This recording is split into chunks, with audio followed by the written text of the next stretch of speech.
Bonjour à tous, c'est Kana, nous revoici pour une nouvelle vidéo tutoriel pour cette fois-ci comprendre le bug du Rocket Wall Jump. Cette vidéo ne réexpliquera pas les paramètres du Wall Jump dit dans la première vidéo parce qu'en fait dans le Rocket Wall Jump il y a un Wall Jump après la roquette. Et donc les paramètres que j'ai expliqués dans la première vidéo comme la façon dont on regarde le mur sont aussi valables dans le Rocket Wall Jump, voire d'autres paramètres. Mais avant de commencer cette map que j'ai créée spécialement pour maximaliser le Rocket Wall Jump, je dois vous titiller sur certains petits détails de la physique du jeu qui vous permettront de bien comprendre le bug du Rocket Wall Jump. Le bump de la roquette n'a pas la même influence en phase montante et en phase descendante. En phase montante, si je tente de sauter puis roquette, je ne vais pas monter plus haut. Tout simplement parce que l'axe Z ne s'active pas en phase montante, sur le bump de la roquette. Tandis qu'en phase descendante, l'axe Z s'active et alors la roquette freine le personnage dans sa course descendante. Tandis que X et Y sont bien activables en phase montante et en phase descendante.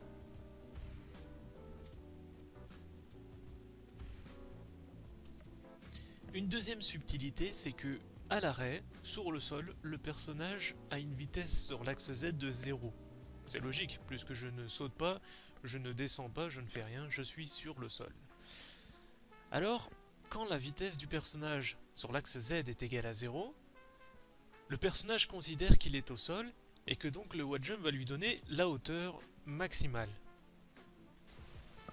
L'astuce est alors de fusionner ces deux propriétés pour faire croire au personnage qu'il est sur le sol alors qu'il ne l'est pas. Pour cela, il suffit juste de tirer des roquettes sur un mur en descendant pour que la chute du personnage soit tellement freinée qu'il arrivera un moment très bref où l'axe Z sera tellement proche de la vitesse de 0 que le personnage va croire qu'il est donc sur le sol et que le wall jump le fera monter.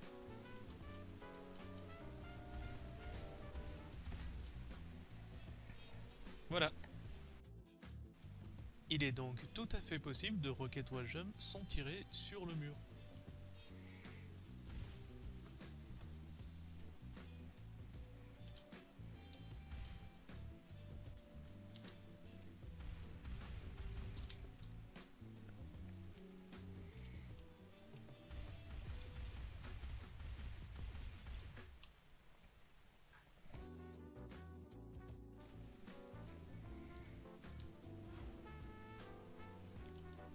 Rocket wall jump, c'est très simple, il suffit donc de tirer, puis d'attendre que la roquette explose et ensuite sauter. Donc moi, pour ma part, je le fais simplement clic gauche, clic droit, puisque je wall jump au clic droit, et donc ça donne cela. Vous pouvez aussi rocket wall jump en arrière, mais moi personnellement je ne vous conseille pas. Enfin certes, l'angle est plus facile à trouver qu'en avant, mais simplement vous risquez de perdre de la hauteur. Concernant l'angle, il y a une petite astuce, c'est, vous voyez la ligne ici de la fusion entre le sol et le mur, mettez votre pointeur là, assez près du corps, prenez un peu d'élan, et hop, tirez. Mais pour moi c'est pas l'angle parfait se situerait plus ou moins un tout petit peu plus bas. Voilà.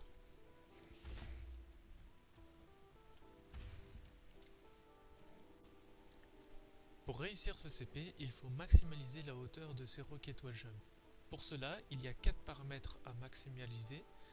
Le premier, c'est qu'il faut tirer avant même que le mur soit à votre gauche.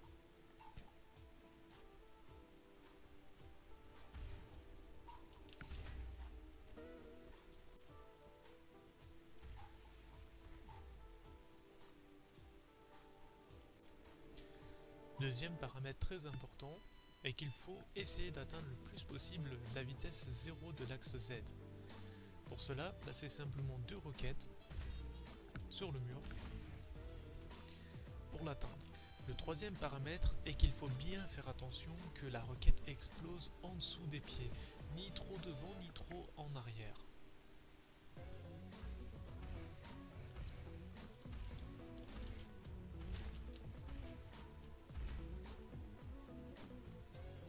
quatrième paramètre, ne jamais tirer dans sa courbe de chute en cloche. Sinon vous allez être freiné.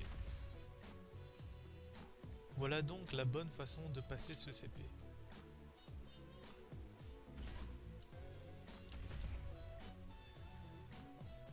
Pour le CP3, j'ai voulu faire un CP qui force le joueur à avoir une grande vitesse verticale. Parce qu'en fait, l'un des problèmes du Rocket Wall Jump, c'est que une requête parfois ne suffit largement pas. Je m'explique.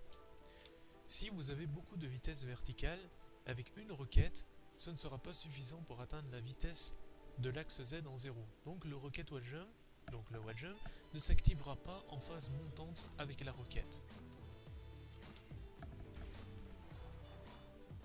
L'astuce est donc d'en tirer beaucoup pour freiner le personnage dans sa course.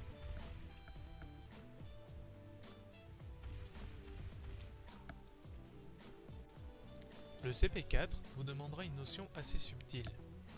Il faut savoir que le personnage a, en plus d'avoir un air control via des roquettes, peut en avoir aussi via lui-même. Ceci est une aberration physique, mais dans Shootmania, ça pose pas de problème. Alors, il faut donc céder en fait du air control naturel du personnage après avoir pris le bumper pour se diriger le plus vite possible sur le mur. Ainsi, vous tirerez des roquettes plus rapidement sur le mur et donc vous tomberez moins.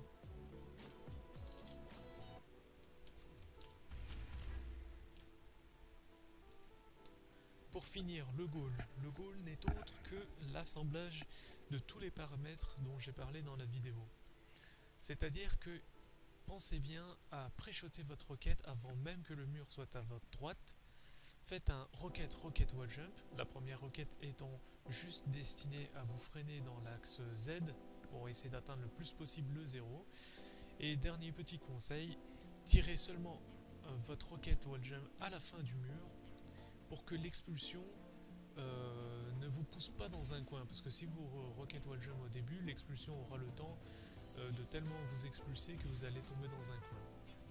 Donc après le rocket wall jump seulement à la fin, prenez du air control naturel du personnage pour aller vers la droite, contre le sens de l'expulsion, comme ça vous resterez centré dans la voie.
Je vous conseille pour vous entraîner le CP numéro 0 de la map Réapprendre le Rocket Wall Jump. Il vous permettra de maximaliser la hauteur de vos Rocket Wall Jump, même si vous passez 200, 300, 400 RS, au moins c'est sûr vous allez prendre du skill.